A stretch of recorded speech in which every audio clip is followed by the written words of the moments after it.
Kajian Kitab.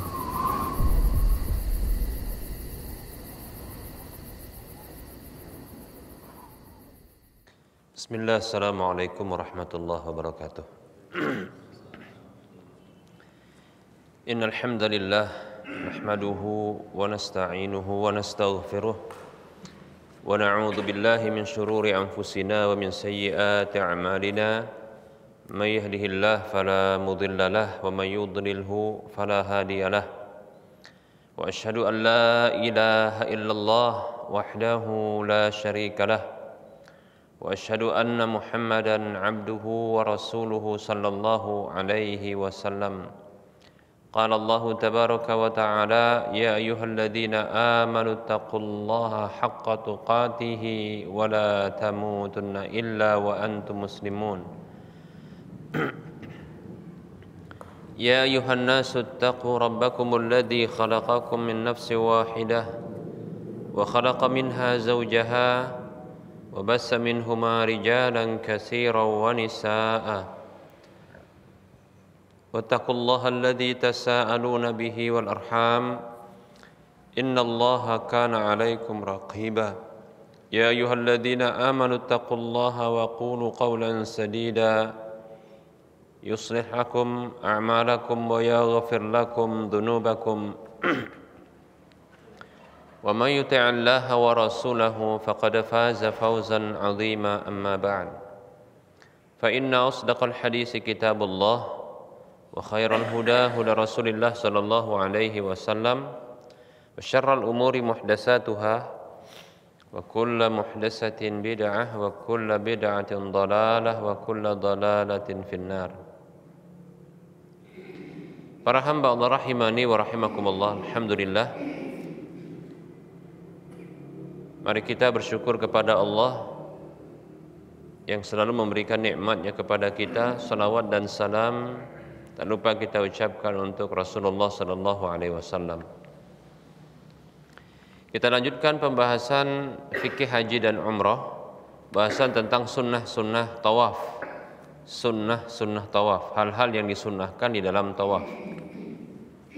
Sedikit kita mengulangi. Di antara sunnah tawaf, hal yang disyariatkan ketika tawaf adalah berwudu sebelum tawaf. Kemudian yang kedua adalah melakukan ittiba' bagi laki-laki saja, yaitu membuka bahu kanan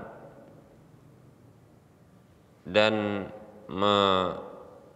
melilitkan pakaian atas dari pakaian ihram tersebut itu di bawah ketiak, lalu menyelempangkan ke bahu kiri, demikian disebut dengan ittiba'. Ini bagi laki-laki saja. Kemudian syariat berikutnya adalah melakukan lari-lari kecil di tiga putaran pertama hanya bagi laki-laki, dan itu pun tidak di semua tawaf, ya. Ini hanya berlaku bagi tawaf yang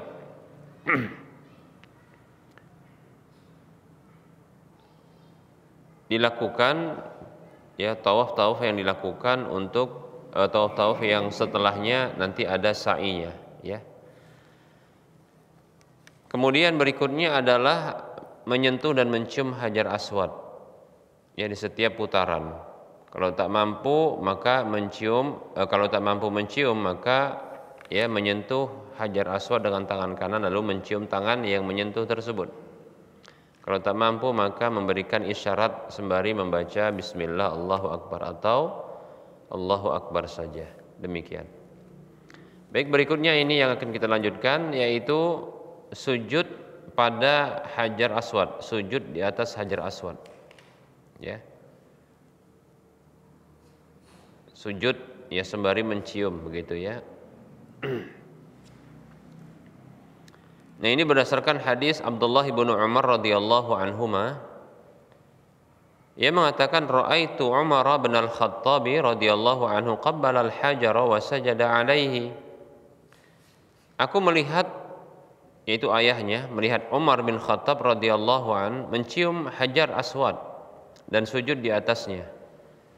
Summa 'ada faqabbalahu wa sajada 'alaihi, kemudian kembali lalu menciumnya dan sujud di atasnya.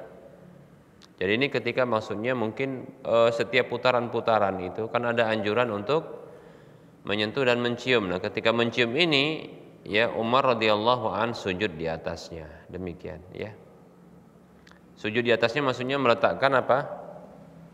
Kening dan mencium ya, sujud itu maksudnya ya.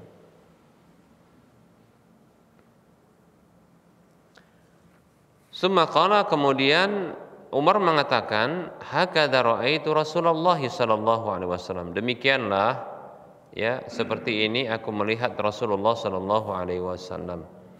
Hadisnya disahihkan, dihasankan oleh Syekh Al-Albani rahimahullahu taala dalam Irwaul Ghalil ya.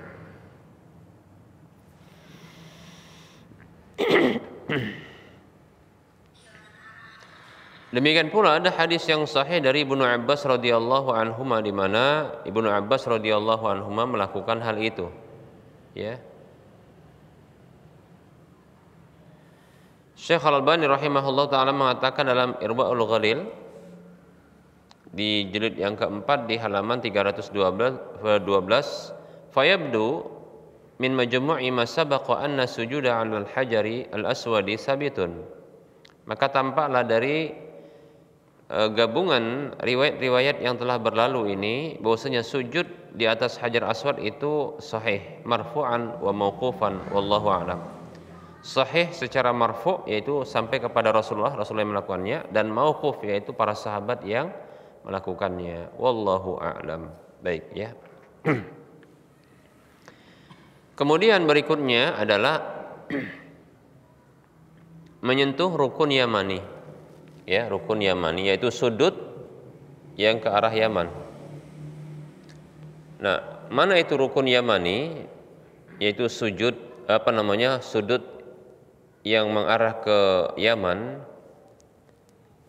Bila kita membayangkan bahwasanya Ka'bah itu seperti ini ya, yaitu dia kubus ya. Kemudian di sudut yang kita tunjuk ini, di sini adalah sudut yang ada Hajar Aswadnya. Maka sudut setelahnya ini disebut dengan rukun syami. Sudut setelahnya rukun syami. Sudut yang ini baru disebut dengan rukun yamani.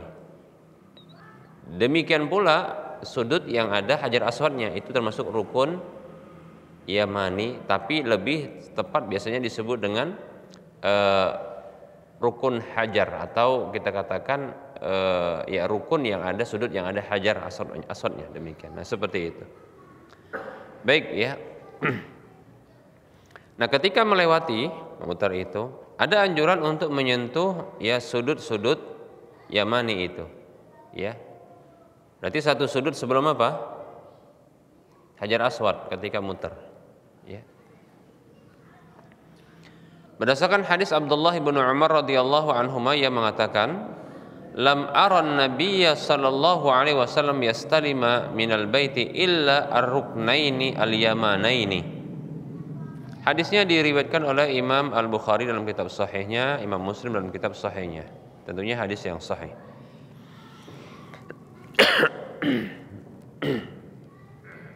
Abdullah bin Umar radhiyallahu anhu mengatakan, aku tidak pernah melihat Nabi sallallahu alaihi wasallam menyentuh dari Ka'bah itu kecuali dua sudut yamani itu. Jadi dua sudut itu disentuh. Ya, ini kemari mutar, ini dilewatkan enggak disentuh, baru nyentuh sudutnya, begitu ya. Kalau tadi yang sebelumnya kita pada pertemuan yang lalu sebelumnya kita sudah sebutkan apa? Menyentuh dan mencium Hajar Aswad. Nah, itu baru satu sudut kan gitu kan? Ya. Menyentuh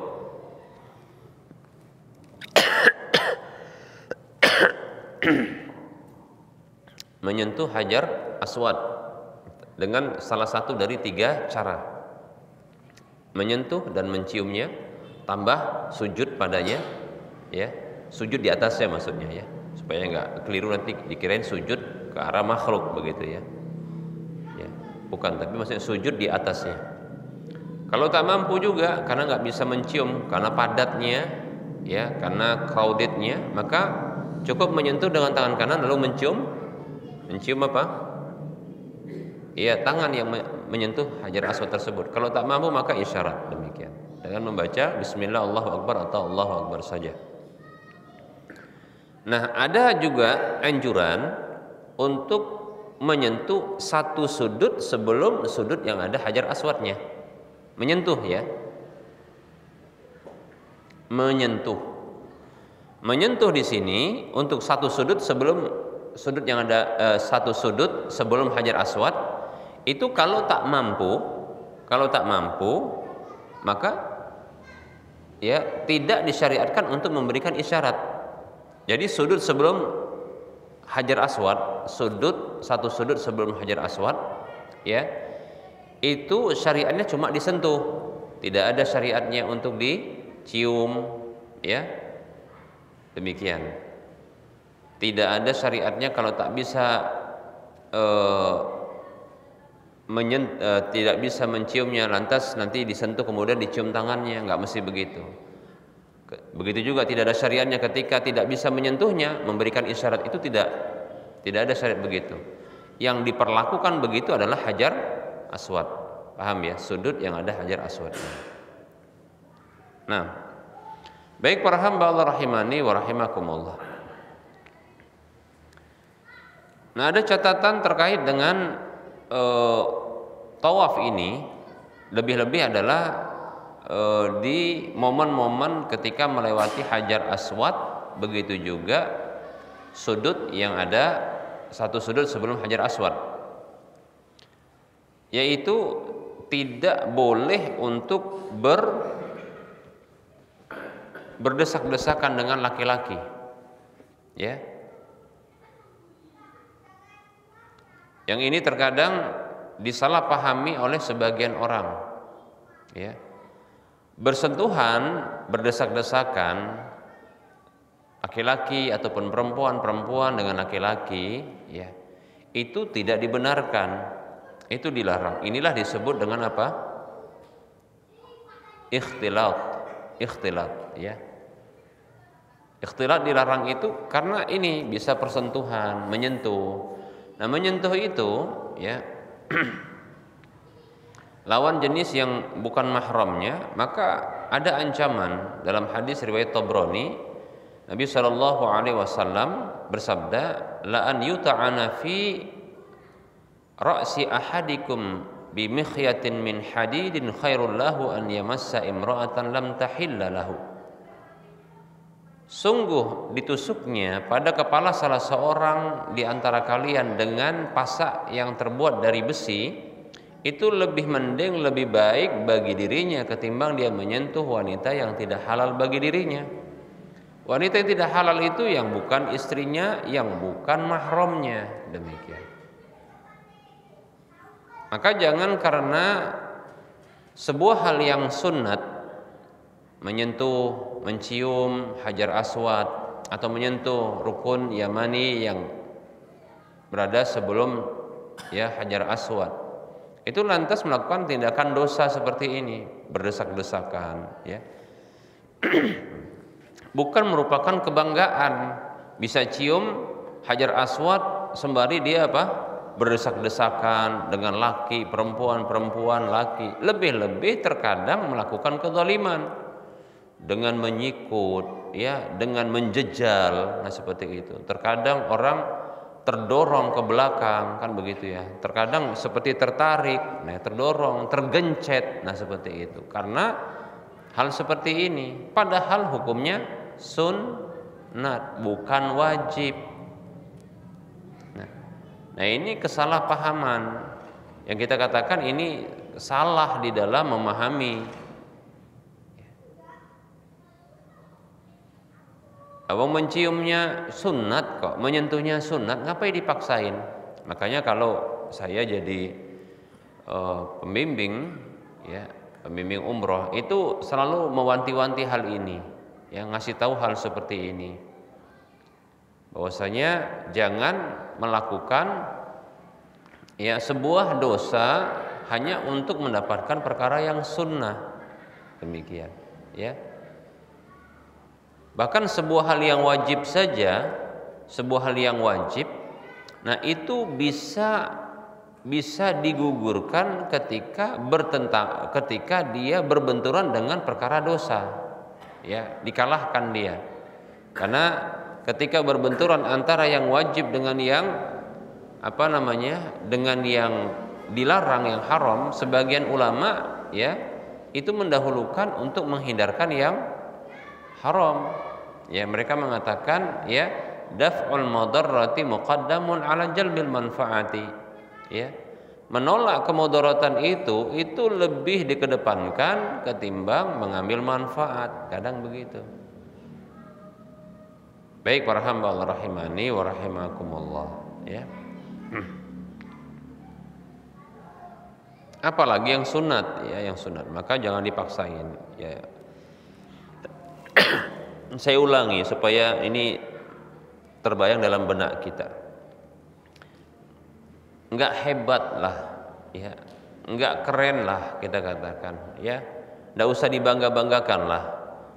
Ketika mampu menyentuh dan mencium Hajar Aswad, tapi dengan kondisi melakukan dosa, ya, untuk apa? Kan ada orang gitu ya, habis menyentuh ceritanya luar biasa itu, wah, tadinya itu ya.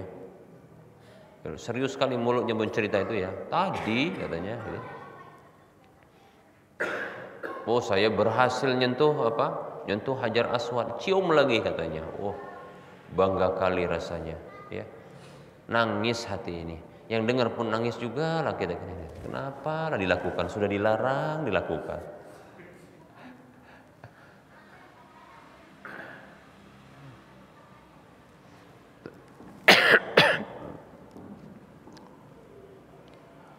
Ya kalau mau, ya, dalam kondisi orang-orang ketika sudah dihalangi dari tempat tawaf karena mungkin mau masuk waktu sholat, sehingga nggak ada orang lagi yang dekat di mana? Dekat dengan Ka'bah. Nah begitu. Nah kalau begitu silakan coba minta tolong sama polisinya, petugasnya, ya. Gue mau nyium itu, boleh tak? Nah gitu coba. Bisa ngomong gitu? Tak paham. Ya ngomong saja mungkin dengan bahasa Arab atau bahasa Indonesia atau bahasa Inggris, mungkin bisa paham. Ya, coba minta tolong untuk bisa cium. Kadang momen-momen begini tuh banyak. Maksudnya momen yang begini potensi untuk dikasih, apalagi kalau dia disable, orang yang punya berkebutuhan khusus, namanya apa?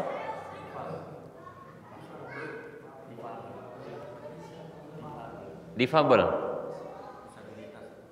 Iya, difabel namanya. Coba ulangi. Ya.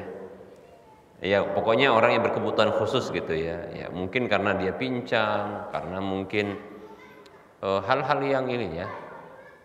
Insya Allah kadang dikasih itu. Anak-anak pun kadang dikasih gitu dia. Jadi polisi-polisi baik kadang itu ya, bukan jahat ya. Bukan jahat. Tapi kasar kali Ustadz. Begitulah kalau nggak kayak gitu, apalagi orang Indonesia, bandelnya luar biasa. Bu, jangankan orang Indonesia, orang yang kulit hitam, yang kulit putih, semuanya sama. Ya, karena tadi itu antusias yang tinggi tanpa memperhatikan timbang rasa dengan orang lain. Nah gitu. Kalau nggak keras mereka, nggak akan bisa. Ya itu butuh ketegasan gitu. Itu tegas mereka, bukan keras. Ya keras itu karena suaranya harus didengar. Ya, demikian. Tapi ada maksudnya mereka itu lembut. Mereka itu mau membantu. Ya, nah begitu. Ya banyak kondisi seperti itu. Ini perlu kita sampaikan supaya nanti tidak disalahpahami. Ini polisinya kok kasar-kasar katanya, padahal di Masjidil Haram ya kasar-kasar. Ya coba bayangkan ya, ketika tidak taat aturan satu orang atau sekelompok orang, tidak taat aturan dan dibiarkan dan tidak mereka tegas dengan keras begitu, itu akan membuat crowded masalahnya, semakin crowded, di sini crowded, sana crowded begitu. Maka mereka itu tegas seperti itu, keras lah begitu, ya. Jadi dimaklumi, kita pun kalau kena marah sama mereka, ya hajah gitu kan, dengan keras gitu, udah ngikut aja karena mereka lagi ngikutin aturan gitu ya, tidak masalah. Nah kalau bisa nego sama mereka ya silakan gitu kan, tapi negonya jangan bayar, nggak boleh ya.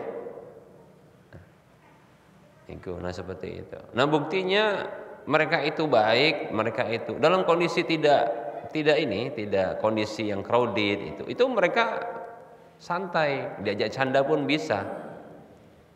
Ya sampai-sampai seperti yang pernah saya sampaikan kalau nggak salah, ada jamaah, kebetulan jamaah saya itu ya, dalam kondisi dia itu nggak tahu pulang, tapi dia pintar, dia memang bawa apa namanya itu, kad apa namanya, ID card, ya ID card namanya ya, yaitu yang di situ bisa diketahui hotelnya kan gitu kan. Ini sudah tua, capek dia, dan dia berani gitu kan. Nah, karena dia tahu ya kan, begitu dia udah capek nggak tahu tempatnya, didatangi polisi, ditunjukkan sama dia begini, sama polisi diantar. Coba bayangkan, kayak presiden dia diantar ke hotel gratis, diantar. Loh Pak kok sudah pulang? Iya diantar sama polisi. Hebat kali awak aja kayak gitu, nggak berani dia. Ya tentunya kalau orang-orang yang sehat mungkin orang tahu, ngapain pula kita begitu ya. Baik mereka. Nah gitu. Jadi ini bukan mau bela ya, tapi gitu kok memang kondisinya ya. Walaupun kita katakan ada kadang tindakan mereka itu yang berlebihan, ada. Karena tadi itu sedang tugas mereka. Jadi ada terkadang seperti kasar, narik, dorong, karena supaya apa? Supaya memang tadi itu taat. Kalau tidak ya crowded nanti, masalah lebih besar. Makanya dimaklumi ya. Nah ini penting ya, kadang tindakan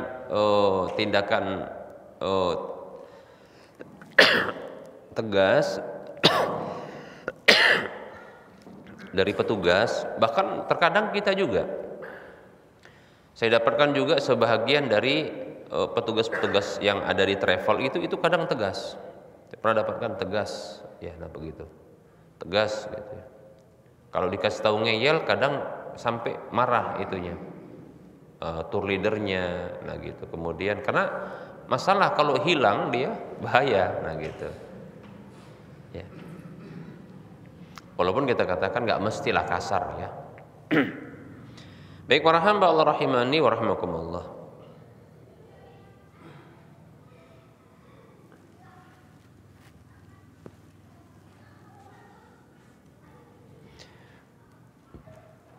Nah, jadi para wanita jangan sampai berdesak-desakan dengan para laki-laki ketika tawaf.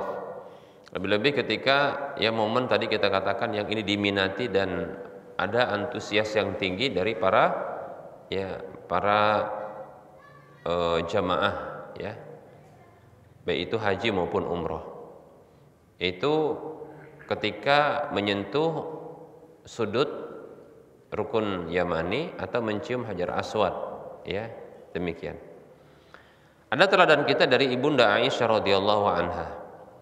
Diriwayatkan dari Atha bin Abi Rabah radhiyallahu anhu, qala, yang mengatakan kanat Aisyatu radhiyallahu anha tatufu hajratan minar rijali la tukhalituhum.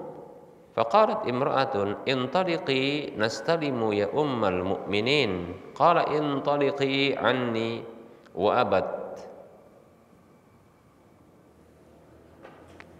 Qala Atha yakhrujna mutanakkiratun bil laili fayatufna ma'ar rijali walakinnahum kunna idza dakhalna al baita qumna hatta yadkhulna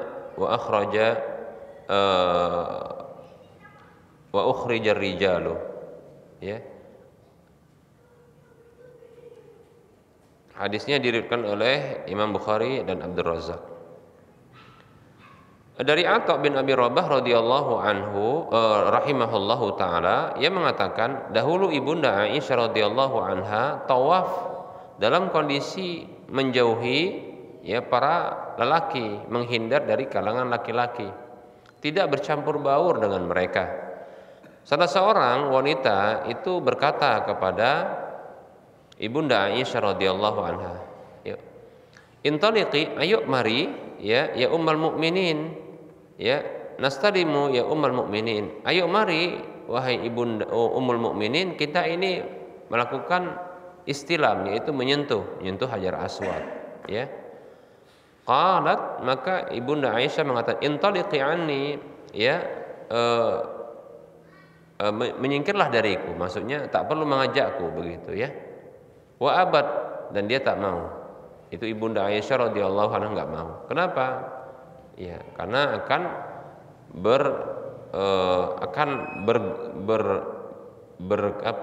berkerumun ya dan bersentuhan ya dengan para laki-laki. Atha mengatakan, Atha bin Abi Rabah radhiyallahu rahimahullah taala mengatakan, mereka yaitu para wanita, mereka itu keluar di malam hari dalam kondisi enggak dikenal, jadi menyelimutkan badan mereka, lalu mereka tawaf bersama dengan laki-laki supaya aman, ada yang jaga, ya. Akan tetapi ya mereka apabila mereka masuk ke Ka'bah, ya,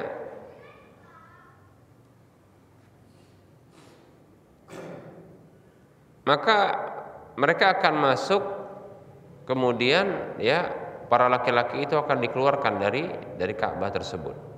Ya, jadi menunggu para laki-laki itu keluar dari Ka'bah tersebut, barulah mereka masuk ke dalam Ka'bah. Hadisnya riwayat Bukhari dan Abdul Razzaq. Ya, sahih hadisnya. Jadi seperti itu ya. Namun kalau sekarang pun payah mau cari momen di mana Ka'bah itu kosong dari orang yang tawaf, payah. Malam hari malah diminati. Jangan kira bahwasanya malam hari itu apa kayak kita gini, orang pada sepi, nongkrong, nggak gitu ya.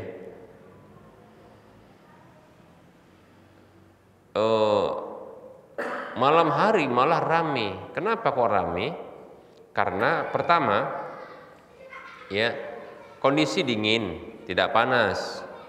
Yang kedua adalah selesainya itu di sepertiga akhir malam, sehingga nanti mereka punya kesempatan untuk bisa ibadah qiyamul lail di malam hari sambil menanti subuh. Nah begitu. Jadi kota yang nggak pernah sepi, bahkan tempat yang nggak pernah sepi yaitu Mekah ini. Mekah kotanya, kemudian Ka'bah, demikian. Kalau Masjid Nabawi masih sepi. Masjid Nabawi itu jam 11, 12, 1, 2, 3 udah mulai rame, ya. Itu sudah sepi karena pada kembali orang. Tapi kalau Masjidil Haram, wah, jangan dikira sepi, ramai, makin malam ramai. Nah, begitu. Yang agak sepi, nah ini ada pengalaman. Itu sekitar jam 9 ke jam 11. Nah, itu dia. Itu waktu yang agak sepi. Kenapa? Jam 9 orang mulai sarapan.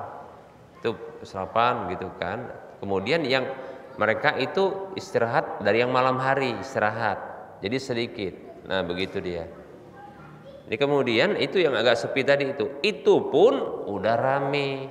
Karena orang pun yang berpikiran begitu 1000 orang lebih. Ya. Rame juga, ya. Panas-panas pun ditempuh. Jangan dikira kayak kita, mereka panas gitu ya. Negeri mereka lebih panas mungkin, ya. Kalau kita mungkin aduh skincare-ku nanti rusak gitu atau gimana, ya. Atau ya nanti berubah kulitku. Kalau kita masih mikir gitu, kalau orang-orang luar itu nggak mikir dia, ya. Panas-panas ya tetap, ya. Waktu baru-baru ini sana, wah kita tengok memang orang Indonesia nggak nampak. Kenapa nggak nampak? Ya masih wajar gitu ya, karena Indonesia tropis dia, kalau panas-panas banget itu kan terasa. Tapi kalau yang negeri-negeri yang memang mereka panas, oh disikatnya aja itu rame. Bahkan kita yang ngiyup berteduh, maka mereka yang jalan. Nah begitu, Masya Allah ya. Jadi memang rame ya. Nah sehingga kondisi seperti ini membuat ya sulit untuk bisa kita menyentuh Hajar Aswad dan menciumnya, karena orang tadi punya ya antusias yang sama, besar bahkan ya. Baik para hamba Allah rahimani rahimakumullah, maka jangan paksakan diri untuk menggapai yang sunat tapi melakukan ya dosa.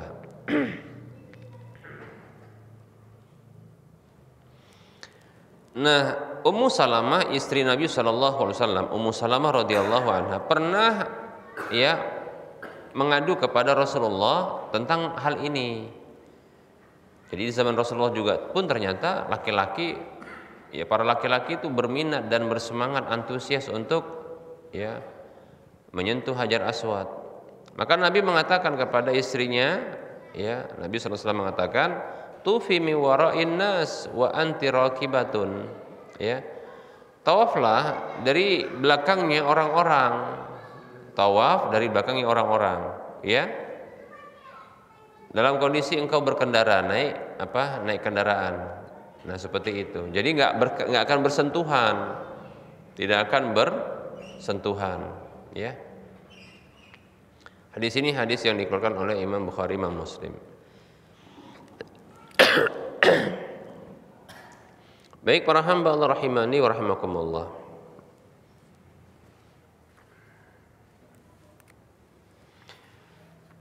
Nah, ada sedikit catatan berikutnya ya, yaitu tidak disyariatkan untuk menyentuh rukun syami.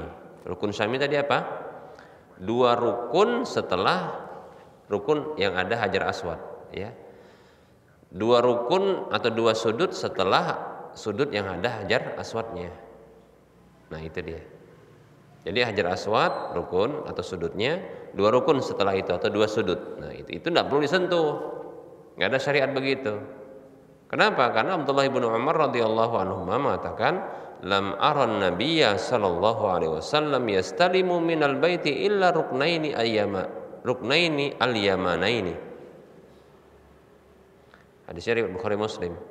Aku tidak pernah melihat Nabi sallallahu alaihi wasallam menyentuh dari Ka'bah itu kecuali 2 rukun Yamani. Jadi 2 rukun Syami atau 2 sudut Syam itu tidak perlu disentuh, tidak ada syariatnya. Wallahu ta'ala alam.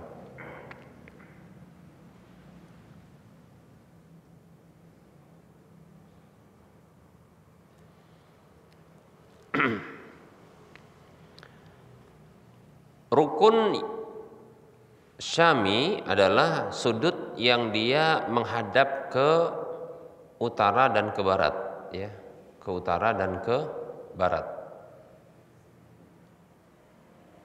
Ke utara dan ke barat ya. Jadi bukan yang menghadap ke Madinah ya. Kalau ke arah Madinah itu berarti ke arah bukan pokoknya ya, berarti selain utara dan barat berarti apa? Selatan dan timur ya.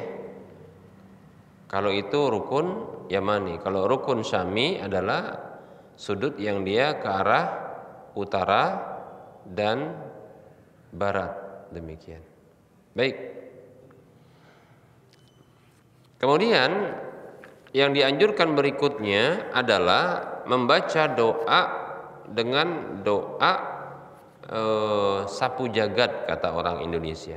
Ya, ketika melewati 2 rukun Yamani. Jadi ketika melewati 2 rukun Yamani. Berarti kalau di sini sudut yang ada Hajar Aswadnya ya.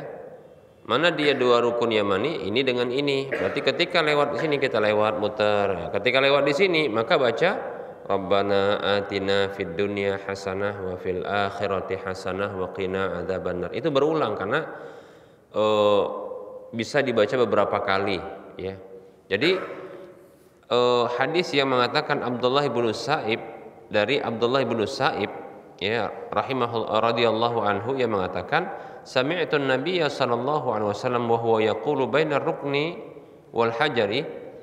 Aku mendengar Nabi sallallahu alaihi wasallam itu membaca di antara rukun dan hajar, maksudnya rukun dan hajar yaitu rukun sudut yang ada sudut yamani, kemudian hajar yaitu sudut yang ada hajar aswadnya.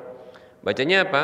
Rabbana atina fid dunya hasanah wa fil akhirati hasanah wa qina adzabannar. Demikian. Hadisnya riwayat Abu Daud, An-Nasa'i, Imam Ahmad ya. Hasan demikian. Jadi baca itu. Rabbana atina fid dunya hasanah wa fil akhirati hasanah wa qina adzabannar. Bacanya berulang ya. Ya.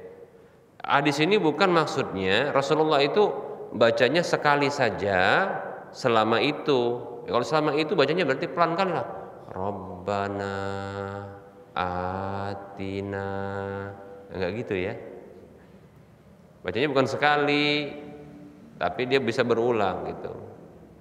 Muternya lumayan jauh itu. Jadi kalau baca pun itu bisa, kalau yang pernah pengalaman itu bacanya bisa 3, 4 ya, di atas 3. Mengulang Rabbana atina fid dunya hasanah wa fil akhirati hasanah wa qina adzabannar. Dan enggak perlu keras-keras ganggu orang ya. Nah, di sini terkadang sebahagian orang, bahkan pimpinan atau pembimbing travel ya, yang bawa jamaah umroh itu bawa pengeras. Tapi sekarang alhamdulillah kayaknya dilarang pengeras ya. Nah, kemudian sayangnya juga mereka mengambil melakukan meninggikan suara, nanti diikuti bersama-sama. Rabbana atina fid dunya. Kayak nggak bisa baca, ditalkinkan begitu ya. Padahal udah baca sendiri masing-masing, muter gitu kan. Demikian. Jadi mengganggu. Nah, itu tidak boleh demikian. Baik ya. Dan bacanya boleh berulang ya.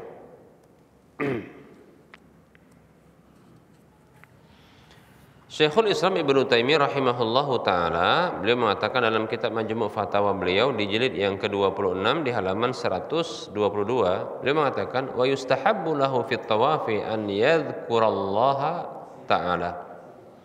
Dianjurkan bagi orang yang tawaf itu, ketika tawaf, untuk dia berzikir kepada Allah, wa yad'uhu bima yusra'u, dan dia berdoa dengan doa-doa yang disyariatkan. Wa in qara'al Qur'ana sirran fala ba'sa, kalau dia membaca Al-Qur'an dengan pelan itu tidak mengapa. Falaisa fihi dzikrun mahdudun 'anin nabiy sallallahu alaihi wasallam, tidak ada di dalamnya zikir yang tertentu dari Nabi sallallahu alaihi wasallam, la bi amrihi wala bi qaulihi wala bi ta'limihi. Tidak ada doa atau zikir tertentu tersebut berdasarkan perintah beliau atau perkataan beliau sendiri atau pengajaran beliau, tidak ada ya. Bal yad'u fihi bisairil ad'iyati asy-syar'iyyati. Bahkan boleh bagi orang yang tawaf tersebut untuk berdoa ketika tawaf dengan doa-doa yang disyariatkan. Wa ma yadhkuruhun nasu min du'ain muayyanin tahtal mizabi wa nahwi dzalika. Dan doa-doa apa saja yang diingat atau disebutkan oleh manusia dari doa tertentu di bawah mizab dan yang lainnya. Fala aslala wa ma yadhkuruhu an-nasu min du'ain muayyanin tahtal mizabi wa nahwi dzalika fala aslalahu. Adapun atau sementara apa yang dizikirkan oleh orang-orang dari doa tertentu di bawah mizab itu dan yang semisalnya itu tidak ada asalnya. Maka Nabi sallallahu alaihi wasallam yakhtimu tawafahu bainar ruknaini. Dahulu Nabi sallallahu alaihi wasallam itu mengakhiri tawaf beliau di antara 2 rukun atau 2 sudut, yaitu sudut Yamani Beliau mengatakan membaca biqaulihi Rabbana atina fid dunya hasanah wa fil akhirati hasanah wa qina adzabannar. Itu terdapat dalam surah Al-Baqarah ayat 201 demikian. Kama kana yakhtimu sa'ira du'aihi bidzalika, sebagaimana dahulu beliau menutup ya doa-doa beliau yang lainnya dengan doa ini. Jadi kalau kita doa penutupnya atau doa sapu jagatnya adalah Rabbana atina fid dunya hasanah wa fil akhirati hasanah wa qina adzabannar. Demikian ya. Para hamba Allah rahimani wa rahimakumullah. Baik. Sudah berapa menit kita? Materinya sudah berapa menit?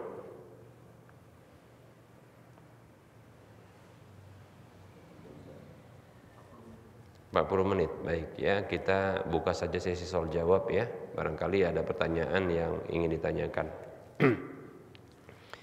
Insyaallah kita akan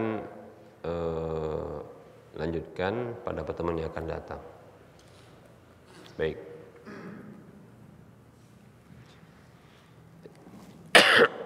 Silakan yang mau bertanya.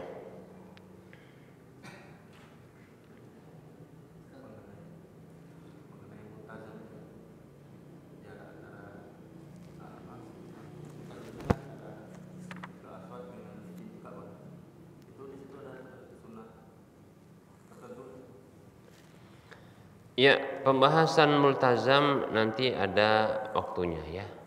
Iya, sabar dulu ya. Nanti kan dilewatin insyaallah pembahasannya.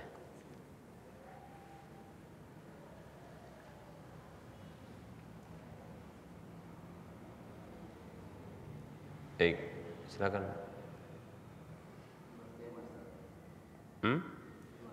Di luar. Di luar, Pak.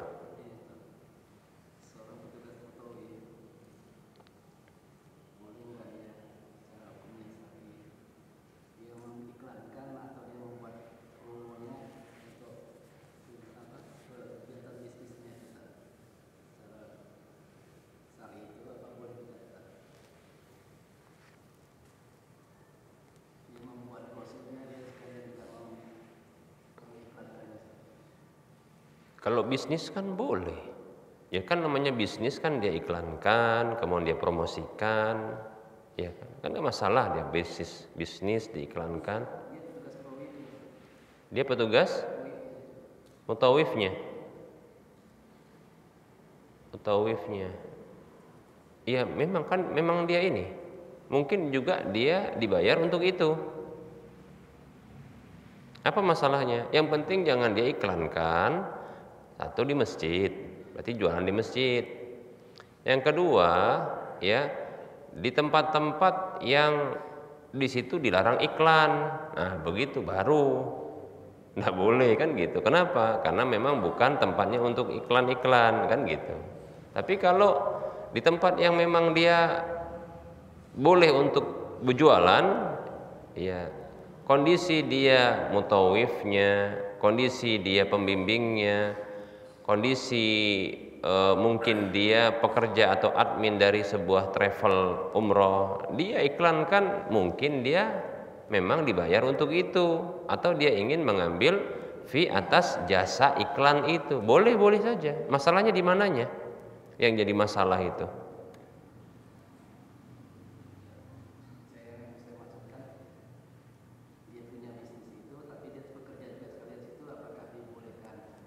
Dia punya bisnis itu kemudian dia mengiklankannya. Kalau saya punya bisnis, contohnya saya jualan dodol, itu bisnis saya, lalu saya iklankan dodol saya, apa masalahnya loh Pak? Cuma masalahnya jangan diiklankan di masjid, nggak boleh dia iklan masjid, atau di tempat-tempat yang nggak boleh jualan gitu. Contohnya memang tempat itu dilarang untuk jualan, atau di satu kondisi nggak boleh jualan, nah gitu, ya nggak boleh lah, gitu loh Pak. Insya Allah nggak masalah kalau dia punya bisnis kemudian dia iklankan, ya namanya untuk jualan dia iklan nggak masalah itu. Ya. Boleh insya Allah. Saya nggak pernah dapatkan larangannya. Dari mana larangannya? Saya pun bingung. Dia punya bisnis, terus dia iklankan. Apa masalahnya? Kan nggak ada masalah.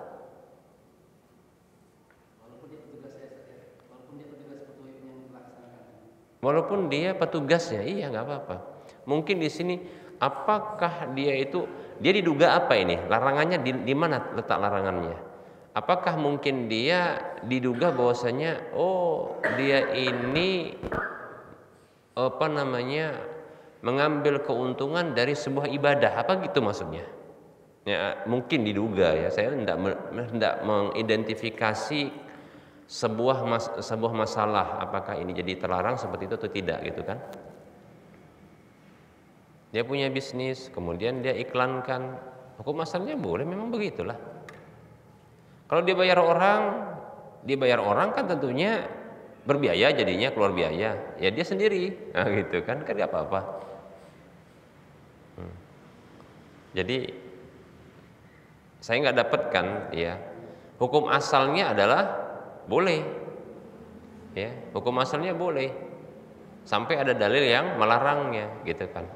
Al aslu fil asya'i al ibahatu hatta yarida dalilu ala tahrimihi.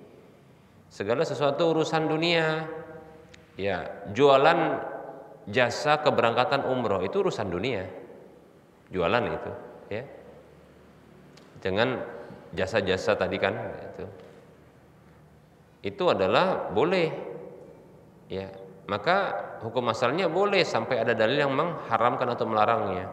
Nah kalau bagi orang yang mengklaim itu terlarang, maka wajib bagi dia mendatangkan dalil gitu. Dari sisi mananya, makanya gitu. Oh, bukankah ini begini atau begitu yang dilarang oleh Rasulullah? Nanti kita jelaskan. Makanya dugaannya apa yang terlarang gitu loh Pak. Nanti biar kita coba mengurai masalah tersebut. Kalau sekedar itu saja nggak masalah. Itu punya bisnis umroh, kemudian dia mengiklankan. Ya dia mau menghemat biaya kan? Nggak menghemat biaya, nggak perlu bayar orang, jadi dia ngiklan sendiri.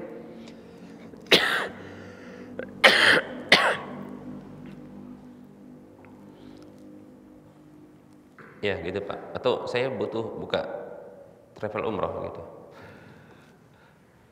bayar orang gitu.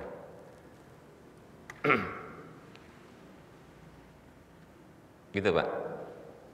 Atau masih ada yang mengganjal, oh salahnya di sini. Atau pernah yang Bapak tahu apa kira-kira sebab salah atau sebab terlarangnya gitu. Nanti kita coba mengidentifikasi dugaan tersebut.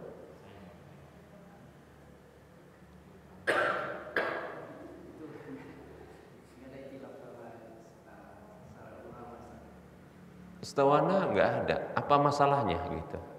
Iya, nggak pernah tahu pun seperti itu. Nggak pernah tahu itu dibahas oleh para ulama.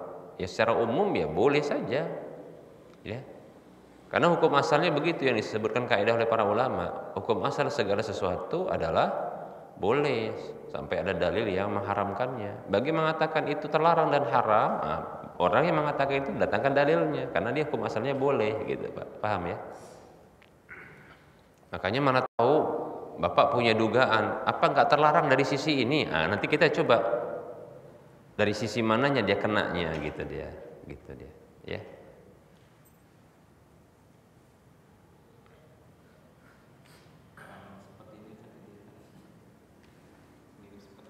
Mirip, nggak apa-apa. Bekerja pada seorang agen. Kemudian dia akan orang yang mengambil jasa itu kan dibayar sama dia, tapi agen itu dapat juga.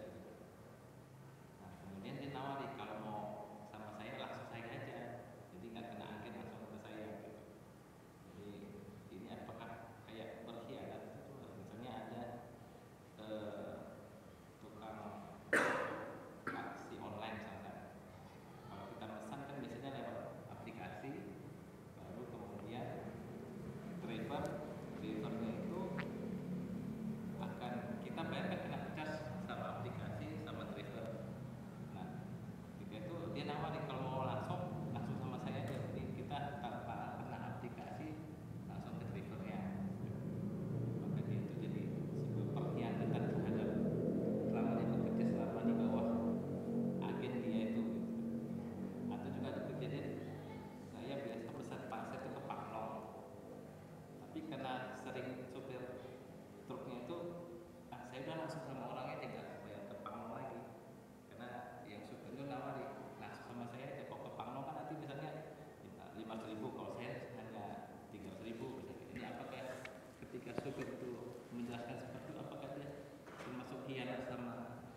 Baik, kasusnya sepertinya berbeda contoh yang pertama dengan kedua. Kalau taksi-taksi online, mereka tidak digaji oleh perusahaan aplikasi, paham nggak? Ya kan? Mereka dapat itu karena mereka bekerja. Adapun kalau aplikasi itu hanya sebagai sarana untuk mendapatkan informasi dan terdaftar, ya, secara administrasi kan gitu, supaya mudah juga.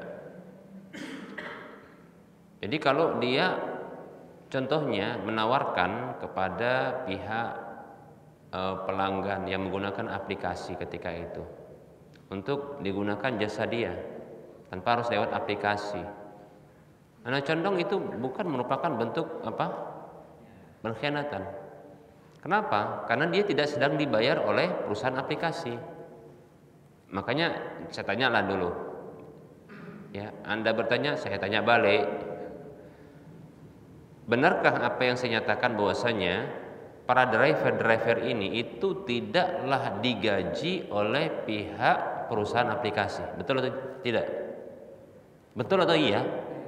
Betul kan? Berarti tidak dibayar kan, mereka tidak digaji. Maka mereka sesungguhnya bekerja. Afiliasi aja yang ke perusahaan itu supaya mudah kan. Jadi mereka bukan orang yang bekerja. Bisa dipahami. Sehingga yang seperti ini mereka bukanlah orang yang diberi amanah oleh perusahaan tersebut. Berbeda halnya supir panglong tadi.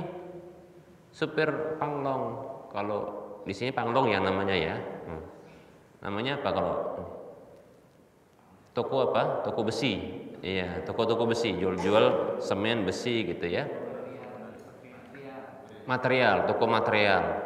Jadi kalau ada supir dari sebuah toko material yang beli pasir atau satu katakanlah material yang dibutuhkan, lalu si supir tadi dia menginformasikan kepada calon pelanggan untuk kalau mau pesan langsung dan lebih murah, dan maksudnya adalah supaya dia makin besar, gitu kan? Bagi untuk siapa? Untuk si supir tadi. Lewat saya saja, kita tekong dia, nah gitu kan. Di sini bukan masalah sebenarnya tekong atau tidak tekongnya, tapi dia di sini berkhianat. Kenapa? Karena dia dipekerjakan, paham ya? Dia dipekerjakan. Nah, jadi keuntungan yang didapatkan oleh sang pekerja dengan cara seperti tadi, ya, itu merupakan bentuk ghulul khianat, bahkan itu bentuk merugikan siapa? Pihak yang menggajinya, betul tidak? Nah, maka berlakulah hadis Nabi SAW, ya, man ista'malnahu ala amalin farazaqnahu rizqan fama akhadha ba'da dzalika fahuwa ghulul. Ini hadisnya riwayat Abu Daud, disahkan oleh Syekh Al-Albani rahimahullah ta'ala. Siapa saja yang kami pekerjakan dengan sebuah pekerjaan lalu kami berikan gaji kepadanya, maka apa saja yang dia ambil setelah itu, nah diambil itu, ya, keuntungan-keuntungan, maka itu adalah ghulul. Bahkan ini bukan hanya bentuk ghulul, harta khianat, bahkan dia berkhianat karena bentuk merugikan. Kok bisa ketika dia kerja lalu dia malah menawarkan, ya, menawarkan sesuatu yang membuat kerugian pada pihak yang menggaji dan mempekerjakannya. Ini super pengkhianat ini, gitu deh. Nekong bahkan dia kan. Berbeda sama tadi kasusnya. Nah sekarang tadi antum menunjuk ke sana, kasusnya mirip dengan itu. Dimiripkan, coba tadi kasusnya kalau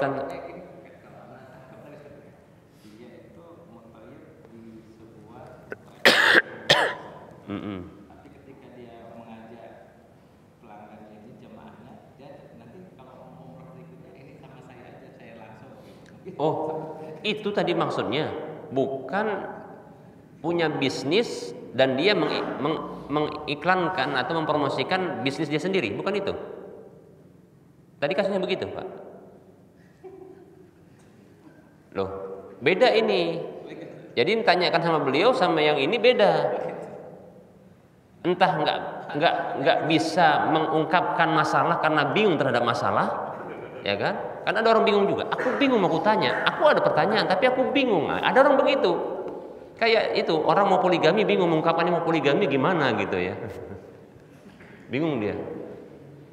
Jadi maksudnya apakah seperti yang dituduhkan tadi atau yang disebutkan tadi bahwasanya dia punya bisnis kemudian dia mengiklankan bisnis orang lain atau bisnis sendiri atau tadi dia dipekerjakan sebagai mutawif kemudian dia ngajak jamaah itu nanti lain kali dengan dia untuk apanya umrohnya gitu atau gimana Pak? Yang berbeda kan? Enggak, maksudnya begini, yang oh ya teman. Ya. Jadi beda kasus Pak ya. Jadi maksudnya jangan disamakan. Jadi yang beliau tanyakan, kalau seperti tadi, iya itu bentuk pengkhianatan, itu berkhianat. Ya, dia bekerja di sebuah dia sebagai mutawif. Tentunya mutawif itu dipekerjakan dia. Dalam kondisi dia sebagai pekerja, dalam kondisi dia dibayar di masa kerja dan digaji dia ketika itu, maka dia adalah orang yang diberi amanah. Maka segala bentuk kerjanya itu harus kembali kepada apa? Kepada perusahaan atau pihak yang memperkerjakannya. Begitu, keuntungannya semuanya. Ya. Sampai pun ini pernah terjadi juga sama kita, ya. Ketika ada contoh nih dikasih hadiah karena senang dengan pelayanan kita. Mutawif itu dikasih hadiah sama jamaah. Kasih hadiah. Nih, senang karena pelayanannya bagus gitu, karena dikasih hadiah karena kebetulan jamaahnya ini suka yang begitu. Maka dia kasih semacam apresiasi gitu. Maka aslinya adalah itu hadiah adalah milik dari owner travel. Maka harus kembali. Makanya kalau saya ketika dapat seperti itu, saya langsung hubungin owner travel. Bahkan pernah ketika pas pulang di bandara, ya, lagi di bandara masih ada ownernya di situ. Ada jamaah yang begini, Ustadz, ini Ustadz untuk untuk anak-anak di rumah kan gitu ya. Ya, ini Ustadz, terima kasih Ustadz, udah bantu begini begitu. Anak tinggal nunjukkan yang dikasih ke ownernya nih. Udah nggak apa Ustadz, udah ya udah masuk set. Tinggal kita tambah lagi. Nggak gitulah ya. Tapi ya begitu, tidak boleh langsung wah nanti ambil, enggak, kasih tahu gitu. Sampai bentuk hadiah apapun. Sampai ketika ada jamaah yang dia itu minta untuk dibadalkan keluarganya dibadalkan. Percayanya sama kita. Udah Pak, ya bisa gimana? Oh sebentar Bu ya, saya hubungi dulu ownernya, saya hubungi. Gimana Bang? Enggak apa-apa Ustaz, enggak apa. Ambil aja enggak apa-apa begitu. Oh baik, ambil. Gitu. Ya gitu. Kenapa? Kalau enggak nanti masuk kepada hadis tadi, itu ghulul, harta khianat, enggak boleh. Karena kita sedang dipekerjakan. Maka segala bentuk dedikasi kita ketika kita bekerja itu untuk siapa? Untuk pihak yang mempekerjakan. Itulah bentuk profesional. Gitu. Dan hadiah yang diterima itu potensi adalah membuat kita itu berkhianat, di mana kita tidak akan bagus dan tidak akan profesional dalam kerja kecuali ketika mereka memberikan tips-tips. Nanti kebiasaan adalah kita akan memberikan pelayanan secara profesional kepada pihak-pihak yang memberikan tips. Adapun pihak yang tidak memberikan tips, padahal mereka sudah bayar dan layak untuk dapatkan pelayanan itu kita abaikan. Itulah makanya disebut dengan harta ghulul, harta khianat. Karena harta yang membuat orang lain berkhianat, gitu dia. Dan kadang terjadi, kadang tidak. Bukan lantas ketika tidak ada khianat itu lantas jadi boleh, enggak. Itu sudah haram, enggak boleh diterima gitu. Harus begitu. Ya. Makanya itu ya alhamdulillah dengan sikap kita seperti ini malah ownernya yang ngomong jangan tinggalkan kami ya Ustaz. Sampai begitu. Ya, kenapa ya? Karena kita memang profesional. Kalau pas lagi begitu ya profesional gitu. Nah kita alhamdulillah kalau saya pribadi saya nggak mau terikat dengan satu travel. Tapi ketika kita bekerja di travel tersebut kita profesional gitu dia. Profesional. Ya. Baik, nah seperti itu ya. Wallahu taala alam. Ya dia yang memberikan peluang itu. Jadi yang terlibat adalah baik yang memberi maupun yang menerima. Kecuali kalau tidak tahu. Nah, gitu ya. Berlaku. Yang memberi berarti memberi harta ghulul, yang menerima harta ghulul.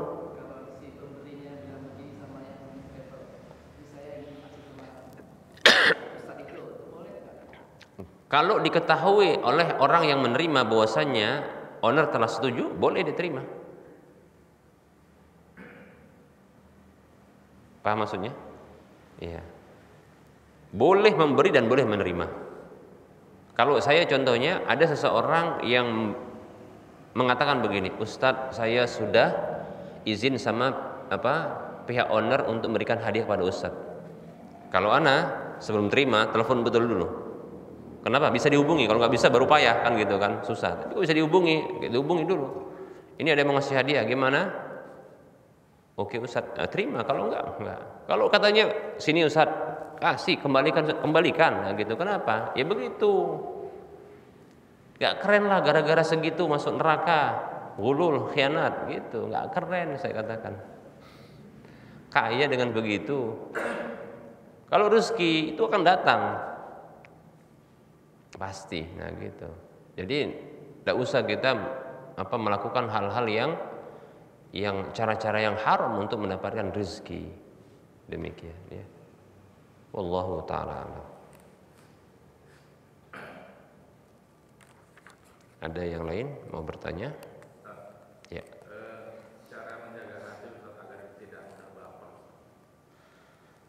Ya, hatinya yang jelas jangan dimatikan. Ya. Baper itu sebenarnya terbawa perasaan, ya. Bisa jadi kondisi psikologis yang tidak stabil. Itu sebenarnya itu indikasi baperan. Ya. Sebenarnya nggak perlu baperan sebenarnya, ya. Apalagi kasus-kasus orang lain. Apalagi masalah-masalah orang lain, apalagi diungkapkan untuk orang lain. Lawang ketika memang ungkapan itu diarahkan kepada dirinya, kalau saya nih ya, ketika ada orang mencaci, memaki, memang sakitnya tuh di sini. Tapi tidak usah kita sikapi dengan berlebih. Ya. Contohnya adalah dimaki. Ya. Bukan karena ada kesalahan. Ya kalau kita dimaki, ya kalau kita diungkapkan kata-kata yang tidak senonoh kepada kita, yang tidak benar. Saya selalu memberikan nasihat ini, mudah-mudahan kembali kepada saya pribadi, nasihatnya adalah apa? Ketika dia menyakiti dengan perkataannya, tidak ada sesuatu pun yang terzalimi pada anggota tubuh kita. Seperti ketika dia memaki sekali, nggak ada yang putus salah satu dari anggota tubuh kita. Bukan ketika orang memaki, kalau putus jari, sekali maki putus jari, baru kita akan sibuk. Loh, kenapa kok kamu dzalimi saya? Kan itu. Ketika ungkapan tersebut nyata tidaklah memberikan mudarat pada fisik kita, cuma hati saja. Ya mestinya kita tidak usah pusing. Mungkin yang sedang diucapkan itu adalah untuk orang lain, bukan kita. Walaupun terarah kepada kita, gitu ya. Maka begitu semestinya, tidak usah baperan. Baperan itu sesungguhnya kondisi hati yang tidak stabil. Gitu dia. Lawang kalau benar-benar terarah kepada kita saja, kita bisa maafkan dia. Apalagi ternyata untuk orang lain, malah baperan. Nah itu ngapain begitu? Ini payah ini kok mau kawin lagi, payah ini. Baperan, dikit-dikit baperan. Nah gitu. Nah, itu nggak kuat mental, saya katakan baperan itu. Kecuali kalau dibuat alasan baperan, tapi untuk memberikan nasihat boleh, kan gitu. Tapi nasihatnya ya tulus lah kan, bukan karena hal-hal yang lain ya. Tapi kalau baperan, sekedar baperan lalu melakukan tindakan-tindakan yang orang seperti kanak-kanak gitu kan, atau gimana loh, lawang ngomong sama orang lain kok dia malah yang begini begitu, melakukan sikap tertentu terhadap sebuah ungkapan, sebuah pernyataan gitu. Ngapain? Sibuk kali kan begitu.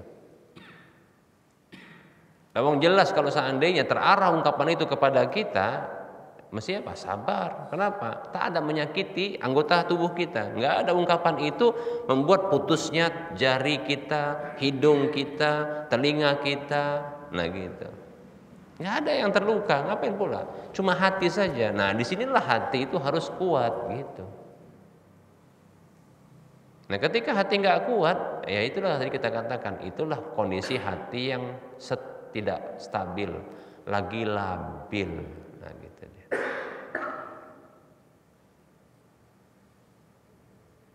Ya seperti itulah ya kita katakan. Biasa aja kalau kita katakan, biasa aja, tidak usah. Ya. Anak khawatir sebenarnya baperan ini itu adalah sebenarnya istilah yang muncul ini adalah punya perempuan. Sikap itu, sikap baperan itu sebenarnya sikap perempuan. Kalau laki-laki kayaknya nggak layak begitu. Nggak layak, kurang layak begitu. Ya, jadi nggak usah baperan lah. Ya. Kecuali kalau bagus ya, kalau bagus tentunya. Sikap yang muncul malah bagus. Kalau istilah, baperan kamu, enggak kan ini mau kasih nasihat gitu loh. Nah kalau ini kan kita katakan nasihatnya asalkan lurus, bagus gitu loh. Ya. Tapi kalau contohnya sekedar nanti melakukan tindakan diem atau nggak ada komentar, sementara lagi sedang diajak ngobrol gitu, loh kenapa ini orang, loh rupanya hatinya sedang, aduh repot juga kayak gini ya, padahal tadi ngomongnya sama yang lain kok dia pula yang merasa gitu kan, ada gitu baperan gitu kan. Atau kita ngomong bukan maksudnya itu kok dia malah baperan, gitu kan perempuan yang kayak gitu. Ya. Pas lagi PSM, apa? PSM, apa? PMS ya, PSM, gitu. Kurang layak kalau saya katakan. Ya mudah-mudahan kita dijauhkan begitu. Kalau anak-anak begitu, mudah-mudahan nggak lagi begitulah ya. Allahu a'lam. Ya, ada yang lain kira-kira?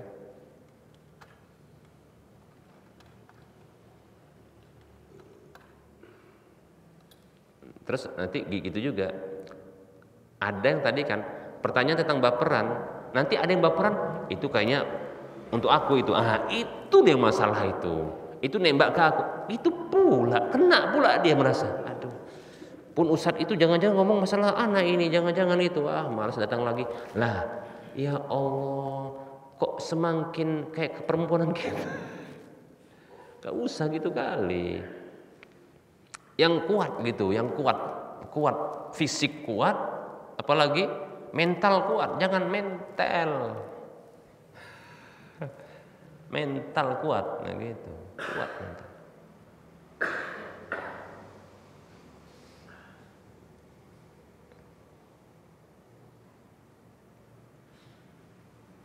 Baik ya.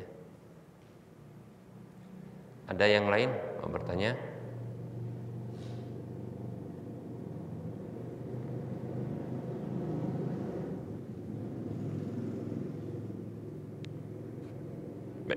Kalau tak ada kita cukupkan saja, mudah-mudahan bermanfaat. Mohon maaf atas segala kekurangan. Kita ketemu lagi di lain kesempatan. Wassallallahu ala Muhammad wa ala alihi wa ashabihi ajma'in. Subhanakallahumma wa bihamdika asyhadu an la ilaha illa anta astaghfiruka wa atubu ilaika. Walhamdulillahirabbil alamin.